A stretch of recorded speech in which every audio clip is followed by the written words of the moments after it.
Sergio ahora. La decisión que tomó el gobierno de la provincia de la extensión de la cuarentena en estos términos y por 14 días, Ivana.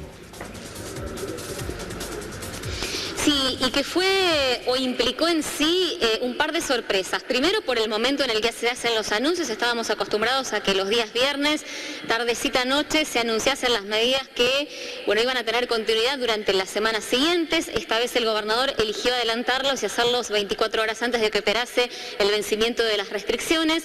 Y por otra parte también esto de las habilitaciones, porque ayer hasta media mañana lo más probable, lo posible, lo factible que uno intuía en cuanto a decisión a tomar, tenía más que ver con una suerte de provincia otra vez, con situaciones diferenciales. Santa Fe quizá con aperturas, Rosario con una prórroga de las restricciones. Sin embargo, una reunión que se hizo después del mediodía aquí en la Casa de Gobierno, en la que estuvo el gobernador, en la que hubo varios de sus ministros, estuvo también el secretario de Salud, Jorge Prieto, hubo incluso una funcionaria también del Ministerio de Salud de la Nación. Allí se empezó de alguna manera a darle forma y a madurar otra idea que tenía que ver con lo que finalmente se terminó anunciando. Aperturas, habilitación de actividades, con un fuerte pilar que es esto de restringir la circulación a partir de las 20. Pero como lo decíamos en el arranque, Sergio, también una cantidad de medidas que fueron anunciadas que en algunos aspectos para muchos resultaron contradictorias.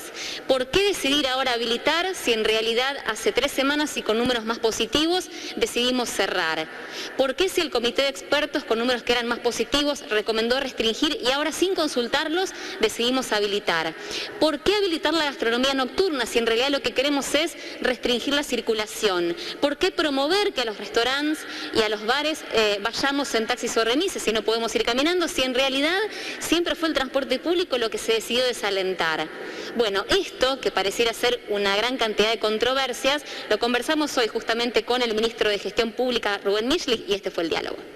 Bueno, básicamente las decisiones siempre son tomadas en un marco donde se hace una evaluación tanto de las cuestiones sanitarias como cuáles son las cuestiones económicas que se generan a partir de las restricciones en función de las medidas sanitarias adoptadas justamente.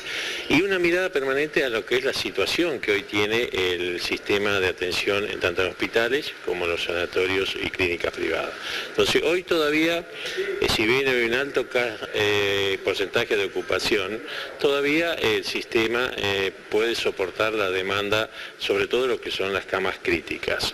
Entonces, a partir de ese análisis, en esa búsqueda permanente entre el equilibrio del respeto de las normativas sanitarias o de las recomendaciones de orden sanitaria, con las necesidades que nos plantea la economía, la necesidad de sostener empleo, de sostener los establecimientos comerciales, los establecimientos gastronómicos. Bueno, en esa búsqueda de ese equilibrio debemos encontrar el razonamiento para entender estas decisiones. Ahora, a propósito de recomendaciones, los expertos hace 2 semanas habían recomendado cerrar a la luz de aquellos números que eran todavía más positivos o optimistas que los de ahora.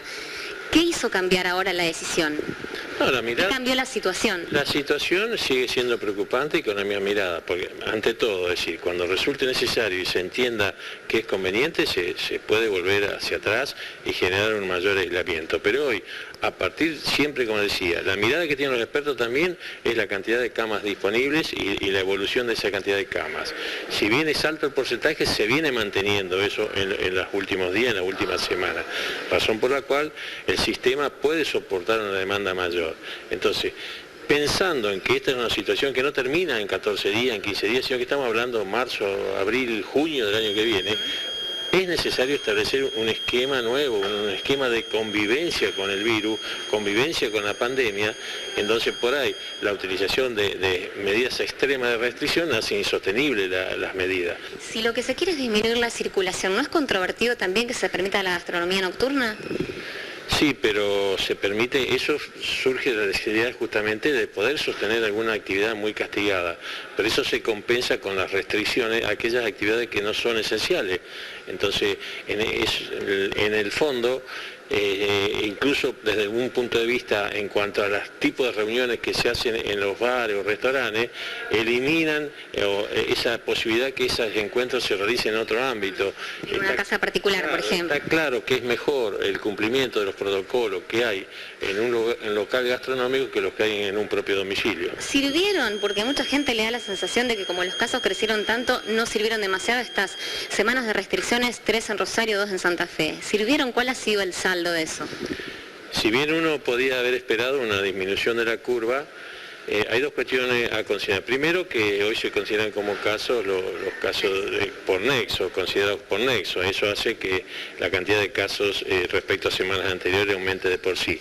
Pero básicamente ayer, justamente en el diálogo con los intendentes de Santa Fe y Rosario, señalamos que el no haberse tomado esta medida, sí hubiéramos estado en una situación crítica en hospitales, en sanatorios o en clínicas privadas. Así que nosotros somos, en ese sentido, entendemos que ha sido una buena decisión y que los resultados pueden ser los no deseados o los que uno desearía o espera, pero indudablemente de no haber sido por esta medida estaría en una situación mucho más delicada. Bueno, en síntesis, da la sensación, Sergio, de que el razonamiento es este. Pasó mucho tiempo ya, 6 meses de pandemia, y nos falta mucho tiempo todavía para transitar esta situación sanitaria. Lo que en el medio hay que tratar de procurar es que todos vayan teniendo un poquito de oxígeno. Se les restringió la actividad de muchos sectores durante las últimas semanas. Bueno, se les dará un respiro o se les tratará de dar un respiro a partir de ahora con estas habilitaciones. Se procura reducir la circulación o disminuir la circulación o prohibirla directamente, solamente permitiendo la actividad gastronómica, pero a la vez desalentando que la gente salga. Más de uno pensará, si no puedo ir en mi vehículo particular, si no puedo ir caminando porque me queda lejos, pago un taxi, que a la vez tratamos de no usarlo por las cuestiones que tienen que ver con las situaciones sanitarias y de contagio, o mejor que me quedo en casa. Y a la vez desalentar con esto también la posibilidad, desalentando la circulación, la posibilidad de que haya otras reuniones familiares y sociales que todos siguen sosteniendo son la principal fuente de contagio. Esto es en términos generales, Sergio, lo que se evaluó y por cuya razón se terminó decidiendo lo que se decidió ayer. Se considera, porque también seríamos contradictorios nosotros, venimos hablando de un sistema sanitario que ya casi resiste, con una situación prácticamente están ya sin disponibilidad. Bueno, se considera que en realidad lo que se hizo con estas semanas de restricciones sirvieron para no colapsar aún más el sistema. Quizá tenemos muchos casos, pero esto no llegó aún a colapsar el sistema sanitario en cuanto a la disponibilidad de camas críticas. Se considera que lo que le queda de resto al sistema sanitario va a poder soportar la habilitación de estas actividades. De no ser así, lo dijo Michlis claramente, siempre está la opción de volver atrás, de tomar decisiones más severas, incluso de retroceder a fase 1. Gracias, Ivana, por este contacto. Seguimos comunicados con Santa Fe en cualquier momento.